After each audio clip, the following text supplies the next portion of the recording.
Okay, Karen, so I just wanted to show you how to use DocuSign to get a service work agreement signed. I went ahead and created a service work agreement since I kind of had a template flow already created. So first step is you're going to actually want to type in the service work agreement and what the billable expenses are going to be to the homeowner or like Inco or a company like that. I've created the form to be able to click through and you can type in your responses. Ignore this. I don't know why that thing just shows up all the time. Um, that allow you to just type within those fields. In order to use this PDF service work agreement form, you'll need to make sure that it's opened under Acrobat. You should have Acrobat on your computer and you should be able to pull it up right away. This is what the icon looks like.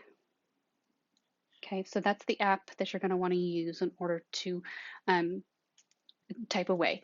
If you don't have Acrobat, you can try within Reader. It should still be an editable form that you can save. Okay, so first and foremost, you just want to start filling in the information you have in order for the agreement to be created for them to sign off on. So homeowner's information. So if that's Joe homeowner, we're going to put Joe homeowner. There's an additional line in case there's, Mrs. Joe homeowner. They can be indicated on here as well. Job address. So if this is Inco Properties and there are this different job address, you just want to put in where the service work is being done.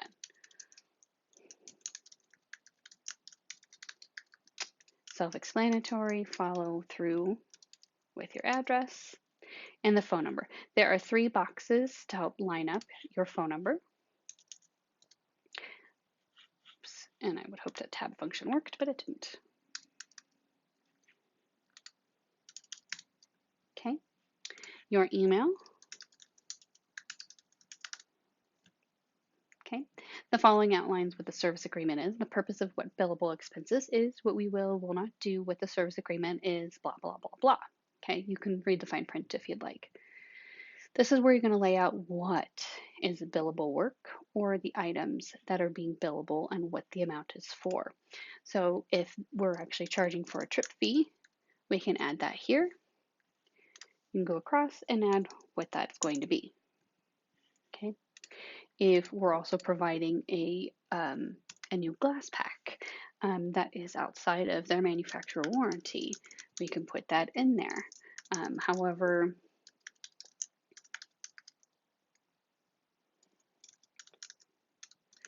will help indicate what that means. Okay. Same thing over here. And how much is the glass pack? Okay. Any other things that might be a billable expense or that we're charging them for, this is where you're going to indicate what it is. And over here, you're going to itemize each of those things out. Make sure that this includes all of our taxes and our costs and everything that we are translating to the homeowner. Okay. So if the glass pack costs us $101.23 and we're choosing not to extend that cost or put any profit in that or whatever precedent communicates, just make sure that's clear here. Okay, final balance. You will manually have to enter in what that's going to look like and add that here. Further fine print is the same communication that is on the agreement that they originally signed that talks about that we will draft against their final balance due with credit cards, things like that. It will still take work from you to communicate with the homeowner what they have on file and if that's what they want to do or update that information. Okay, but we want to make sure that we're communicating this with them still. Scope of work is go ahead and explain what we're trying to do. You have a service form that they're going to be provided, of course, and this is the agreement, but we want to go ahead and outline a few more things.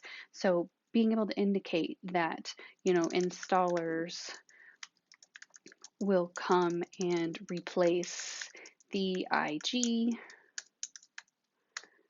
in kitchen sliding window. No other work needing to be provided. It doesn't have to be complicated as there is a copy of the service form. You want to make sure that this information does correlate with the service form.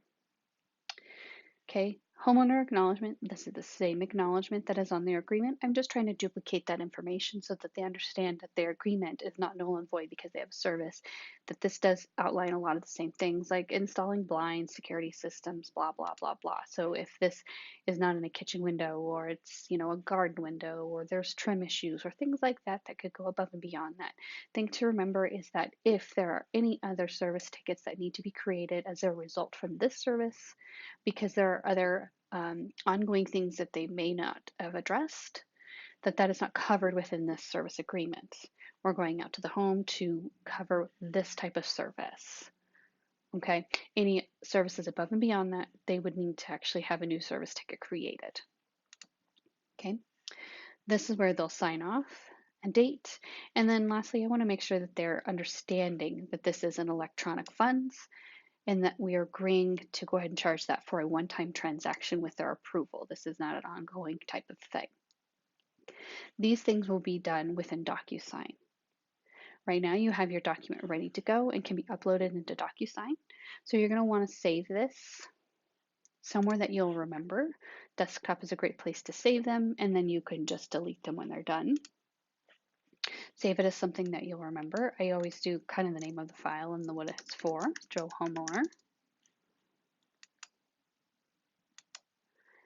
And we're going to go ahead and save that to the desktop.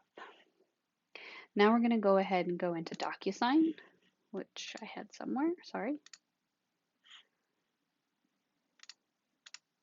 All right, so we're going to go into DocuSign, DocuSign.com, log in at the top. Now you can bookmark this if you'd want.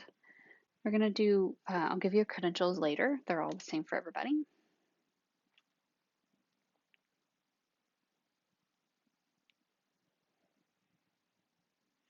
And we're going to start here. So start now. You're going to upload your file wherever you saved it.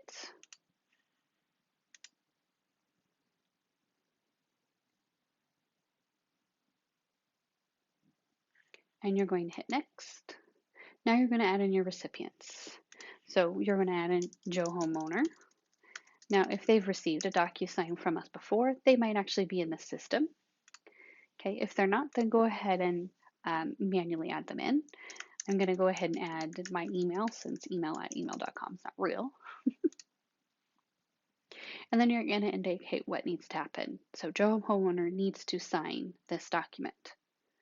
If you want to add a recipient, you can add multiple people. So if Mrs. Joe Homeowner is a recipient, you can add her in and her email.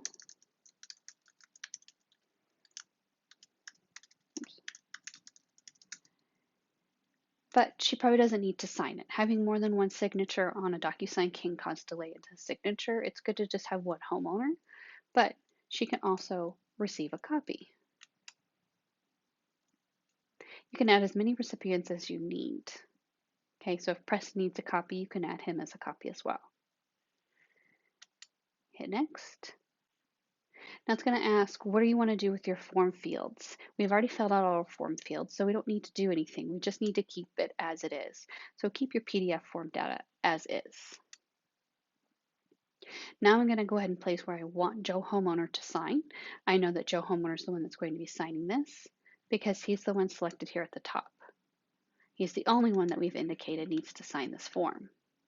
So scrolling down at the bottom where my homeowner signature is, I'm going to take some from my standard fields on the left and I'm going to drag and drop where they need to go. So I'm going to drag and drop sign. I'm going to match my line with my line. Then I want to know what my date stamp is. So on the left side, I'm going to go ahead and drag and drop date sign over here. Last but not least, I want to make sure that they are understanding the electronic transaction and that they are initialing on that.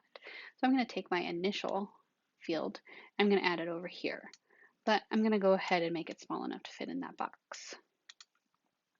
Okay, so now I've got signature, date stamp, and initial off that they're being EFT'd. Now I'm done. I can hit next.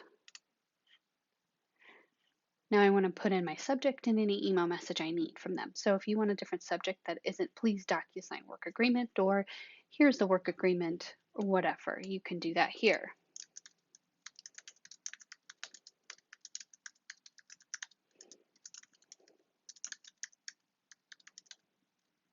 You can put any note you have in here. Hi, Joe. Here is the service agreement we talked about. Whatever else you need to indicate on that. It's going to send an automatic reminder every day to sign it. Everything that is sent through DocuSign has a 3-day void expiration. So after 3 days, it's going to expire. Okay. If that needs to be updated, you'll need to let me know. But that's why saying time sensitive, like it needs to be able to sign. If you want to indicate in this message, please sign so we can expedite your service, whatever you need to indicate. Once done, go ahead and send it. Now this has been sent and we wait for the email to arrive. So you've received the DocuSign and they're going to go in and review the document. I'm going to ask if they have any questions and how they want to go forward with signing. Okay. I can't sign it because I am actually account holder, but basically it's just going to let you sign it. Okay.